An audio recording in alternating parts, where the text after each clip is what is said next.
మా రామ్ చరణ్ గురించి చెప్పేటప్పుడు ఎవరు రావద్దు. ఏమనుకున్నావు రామ్ చరణ్ అంటే? చాలా మంచి వ్యక్తి ఆయన, దేవుడు ఆయన. అటువంటి వ్యక్తి మంచోడు ఈ ఇండస్ట్రీలో ఎవరు లేరు. చిరంజీవి కూడా అంత మంచోడు కాదు. రామ చరణ్ తలుచుకునే మన చిరంజీవి గారికి ఆంజనేయ స్వామి దీవెనలు ఇచ్చి, ఆంజనేయ స్వామి దీవెనలతోటి రామ్ చరణుడు అని ఆయనకు జన్మించిండు. అలాంటి రామ్ చరణ్ తేజ్ బర్త్డే ఈరోజు. హ్యాపీ బర్త్డే అన్నగారు. మీకు ఇలాంటి బర్త్డేలు ఎన్నో ఎన్నో ఎన్నో మరెన్నో జరుపుకోవాలి. ఈ ఇండస్ట్రీలో మీకంటూ ఒక స్టేజ్ని క్రియేట్ చేసుకున్నారు. ఇంతకుముందు మీరు మెగాస్టార్ బిడ్డ, ఇప్పుడు మెగాస్టారే మీ నాయన అన్నట్లాగా మీరు నటిస్తున్నారంటే మామూలు విషయం కాదు. అసలు ఏందన్నా గ్లిమ్స్లో చూస్తే నాకు సాక్షాత్తు ఆంజనేయ స్వామి హిమాలయాల్లోకి వెళ్ళి వచ్చి ఆ సినిమాలో యాక్టింగ్ చేసి పోయిండు అనిపించింది. అసలు ఆ గద పట్టుకొని ఇట్లా నడుస్తూ ఉంటే అసలు అమల్ పని వాళ్ళు ఇట్లా సంచులు తీసి అవతల వాడేస్తారు చూడు, అట్లా ఉండదు. అసలు మామూలుగా లేదండి నిజంగా. అంటే మన రామ్ చరణ్ అసలు ఎవరనుకున్నావు, బంగారు బాతు గుడ్డ ఆయన అసలు మచ్చలేని వ్యక్తి, తల్లిదండ్రిని ప్రేమించే వ్యక్తి, అన్నదమ్ములను ప్రేమించే వ్యక్తి, అక్క చెల్లెలను ప్రేమించే వ్యక్తి, అసలు ప్రజలను మొత్తం నా సొంత కుటుంబం అని అనుకునే వ్యక్తి. అసలు ఈ భూమి మీద ఉండే ప్రతి ఒక్కరు నా సోదరులు సోదరి మనులు అని చెప్పుకునే వ్యక్తి మా రామ్ చరణుడు. అర్థమైందే? రామ్ చరణ్ అంటే ఏందనుకున్నారు? మీకేం తెలుసు?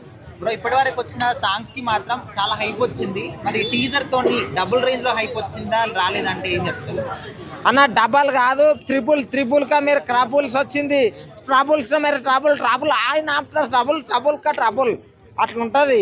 ఏంటంటే పెద్ద రామ్ చరణ్ అన్న చాలా మంచి వ్యక్తి. దయచేసి చెప్తున్నా, ఆయన క్లిమ్స్ మీరు ఒక్కసారి చూస్తే 10 సార్లు మళ్ళీ ఊకేనన్నా చూడరు. ఎందుకంటే 10 వ్యూస్లు రావాలి. అట్లా చూసిన తర్వాత సినిమా ఎట్లా ఉంటుందో మీరు ఊహిస్తున్నారు? ఇగో ఫస్ట్ ఇంతకుముందు క్రికెట్ ఎప్పుడైనా సరే మనం హెలికాప్టర్ షాట్లు చూసినాం, లేకపోతే లేపు అవతల కొట్టుడు చూసినాం, ఎంటకేసి గుద్దుడా చూసినాం. కానీ ఈ దాంట్లో భూమికేసి గుద్ది 6 కొట్టుడు చూసినాం. మళ్ళీ ఇప్పుడు కుస్తీ చూస్తున్నాం.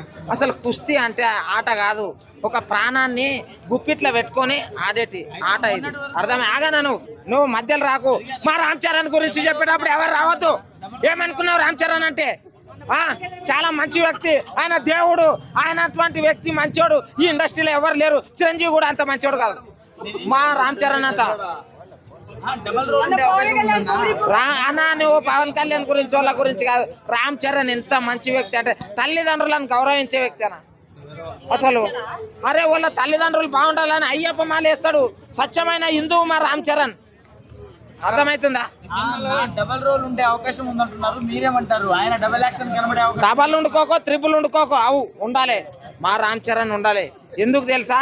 అట్లుంటేనే కదా ఒక యాక్టర్కి కావాల్సిన కొమ్ములేంది, ఒక యాక్టర్కి కావాల్సిన కొమ్మలేంది, అసలు యాక్టర్ లోపల ఉన్న క్రియేటివిటీ ఏంది అనేది మొత్తం బయటికి ఇట్లా తవ్వి తీస్తారు అన్నట్టు. అట్లుంటుంది రామ్ చరణ్ అంటే. మెగా ఫ్యామిలీ అంటే ఏంది అనుకున్నారు? అది ఒక కరెంటు వైర్ లాంటిది.